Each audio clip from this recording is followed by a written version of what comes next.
You wanted me to say? The name's Bond. The name's Bond. Ruskin Bond. For those of you who don't know him, Ruskin Bond is an Indian author. He writes short stories, essays, poems, novellas. The rest of the video is just me expressing my admiration for him. I was introduced to his stories through my school textbooks. I had been reading his stories since earlier classes, but it was a slow realization, I believe, in class 8 that I came to know that the stories that gripped me the most were actually written by an author named Ruskin Bond. And doesn't it happen when you come to know of a famous person, you start to notice them everywhere? That's how I realized there were so many books of his waiting in the school library to be picked up by me. Over the years, I became a fan of his stories, and here I am today. I'm turning 18 this year, so I decided to do the one thing I've always wanted to do: write a letter to Ruskin Bond as my final act of saying goodbye to the carefree self, teenage, and step into adulthood with something to carry along.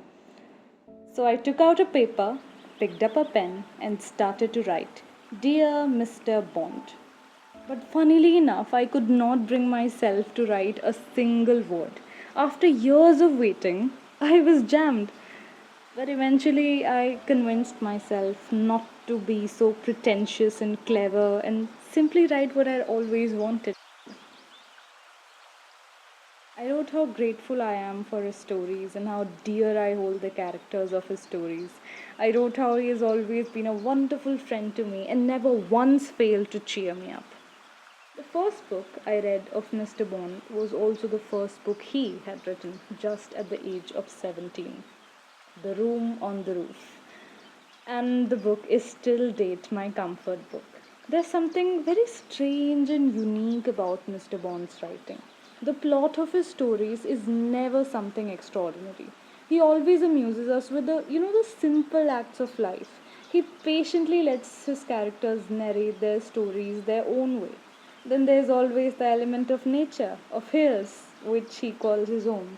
The way he describes the mountains make me want to go there so much. And the longer you live with the mountain starts talking to you in a way, and influences you and tells you what to do. His stories to me have always felt like sipping a hot cup of coffee, being buried under those cozy blankets.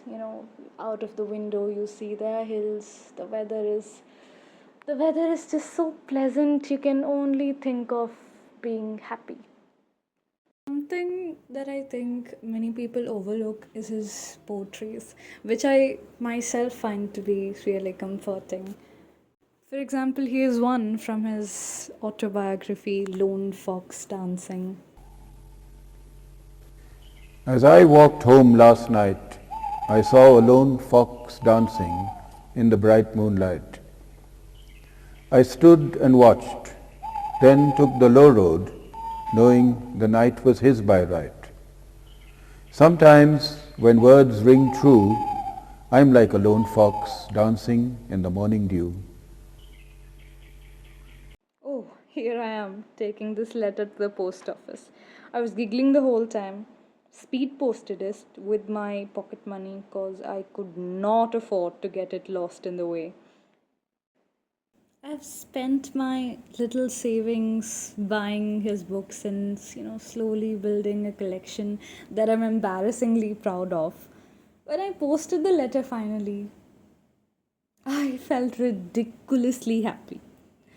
I understand how it all might seem so little, so insignificant, because basically at the end it's just a fan letter with so many more fans sent to him every single day. But it mattered to me. It meant something to me. It was big for me. I stood there for a second after handing it in. It was a small thing, a piece of paper disappearing into the pile of envelopes, but it felt as if I'd finally done something. Something I'd been carrying for so long. Maybe the letter would reach him, maybe it won't. Maybe he'll read it someday, maybe he won't. But I think it's okay because some things are just worth doing simply because you wanted to do them for a long time. Thank you, Mr. Bond. Thank you for keeping me company all these years. Thank you for transforming my lazy afternoons into crazy adventures. Still run to your books when I'm anxious, and they never fail to provide comfort to me. Thank you. I hope the letter reaches the hills. But you don't go just yet. Here's a bonus clip for you all just to show you how adorable Mr. Bond is. My tastes in food are very simple.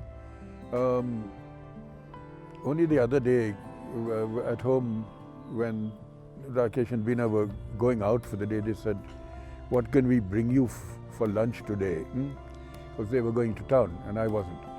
And I thought about it and then I said, "I know what I want. Chole bhature." And I hadn't had it for months, years maybe. So they brought me chole bhature and I thoroughly enjoyed it. So today if you ask me what is my favorite dish, I'll say chole bhature. But tomorrow it might be something different.